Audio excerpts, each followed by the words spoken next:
And hi, folks. How are you? Great to have you with us.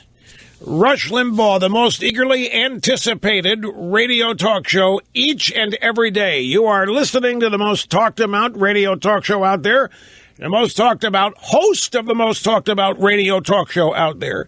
Once again, coming under fire today as a result of being misquoted, taken out of context. I had a friend, I didn't even know it. Friend sent me a note last night.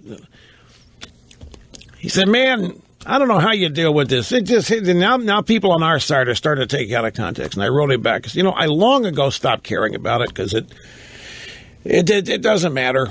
I'll tell you what it is. And it's I think it's instructive, too. This goes back to the week before last. By the way, telephone number 800-282-2882 if you want to be on the program. I found a piece at National Review Online on the corner by a guy named David French. And it was he who speculated one of the problems that the Republican Party is having vis-a-vis Trump and so forth is that they have overestimated their conservative base.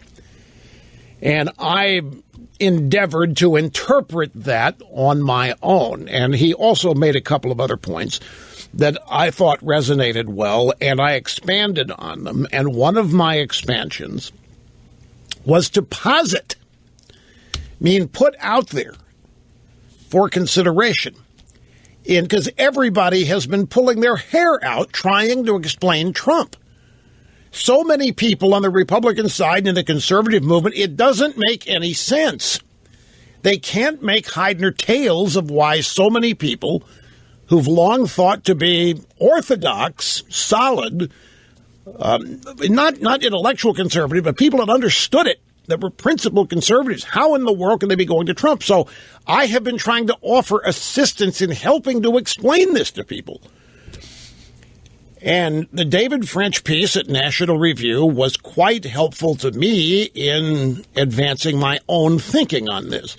And one of the areas I took it was to speculate, to posit, could it be, and by the way, let me add something else to it. When I discovered that piece written by Samuel Francis back in 1996, urging Pat Buchanan how to win the Republican nomination back then, and I've told you about this piece, so we've published it, we've linked to it at rushlimbaugh.com. It is one of the most prescient pieces of opinion journalism. A guy writes it in 1996, and it practically is verbatim what's happening today in the Trump campaign. This is fascinating. A guy named Samuel Francis is back in 1996 advising a conservative Republican how to win the nomination. In that case, it was Pat Buchanan. And Trump, whether he knows it or not, irrelevant, is doing exactly what this column suggested doing back in 1996. And what it was essentially was advice for Buchanan to go above and beyond the conservative movement because it was not going to be helpful to him, that he needed to branch out and get into other areas. This guy was advocating things like populism, nationalism, and so forth, and suggesting that an approach like that would work because of the mindset of Americans who are fed up with elites and their condescension and their general inattentiveness to the things that bother the people who make the country work.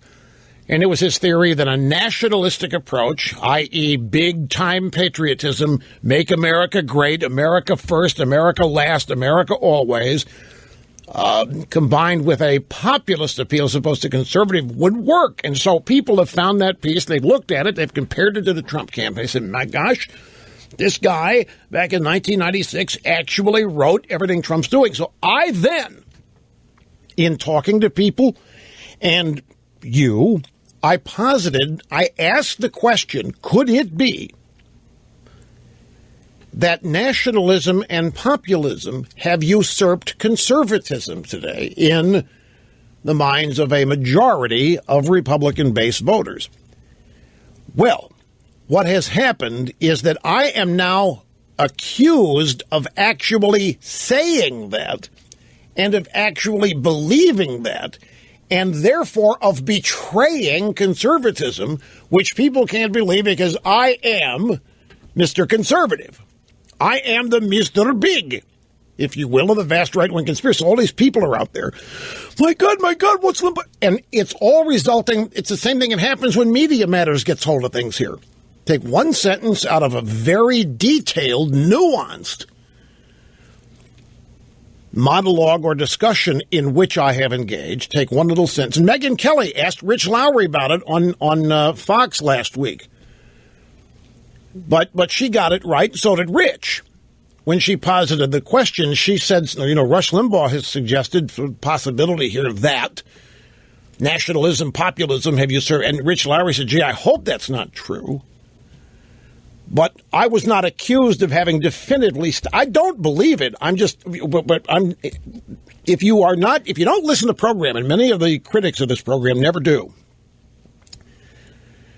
listen to it. This program is far more nuanced than some of the things these egghead writers publish.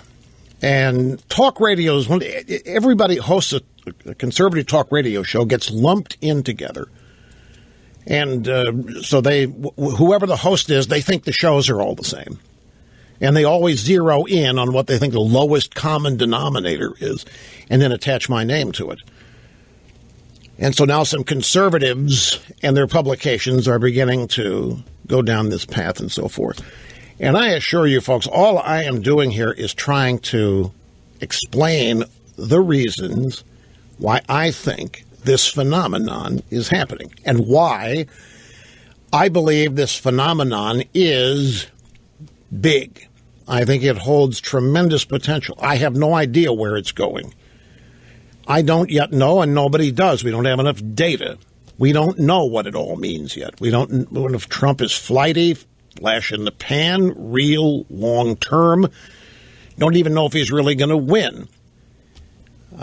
All of this remains speculative, and therefore I am just keeping my powder dry and my eyes open and trying to absorb as much of this as I can, because I have numerous people asking me, what does this mean?